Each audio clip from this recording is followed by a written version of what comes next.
It is the reality যে তারেক রহমান ফেরত আসবে।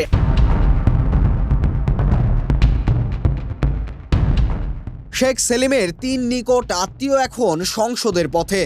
পট পরিবর্তনের পর নিজে আত্মগোপনে থাকলেও এবার সংসদ নির্বাচনে জিতেছেন শেখ সেলিমের বড় ছেলের শ্বশুর, ছোট ছেলের শ্যালক আর নিজের আপন ভাগ্নে। আমি প্রত্যেকটি নেতাকর্মীকে পরিষ্কার বলে দিয়েছি কোনো ধরনের উস্কানিতে সাড়া না দিতে। শেখ সেলিমের ৩ নিকট আত্মীয়দের বিজয় নেটিজেনদের মাঝে এনেছে নতুন গুঞ্জন। অনেকেই বলছেন আওয়ামী লীগ নির্বাচনে অংশ নিতে না পারলেও জিতে গেছেন শেখ সেলিম।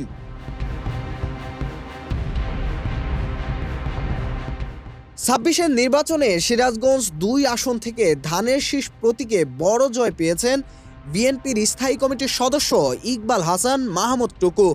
এই হ্যাভিওয়েট নেতা সম্পর্কে শেখ সেলিমের ছোট ছেলে শেখ নাইমের শ্বশুর।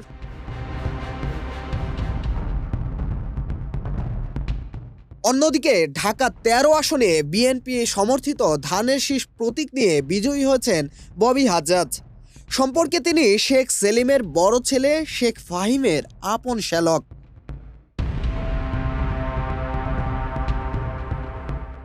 আবার ভোলা ১ আসনে জামায়াতে ইসলামের প্রার্থীকে বিপুল ভোটে হারিয়ে বিজয়ী হয়েছেন বিএনপি জোটের প্রার্থী বিজেপির চেয়ারম্যান আন্দালিব রহমান পার্থ।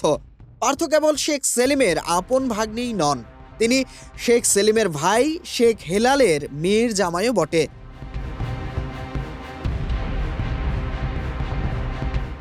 ১৯৮৬ সাল থেকে গোপালগঞ্জ ২ আসনে আধিপত্য ছিল শেখ ফজলুল করিম সেলিমের।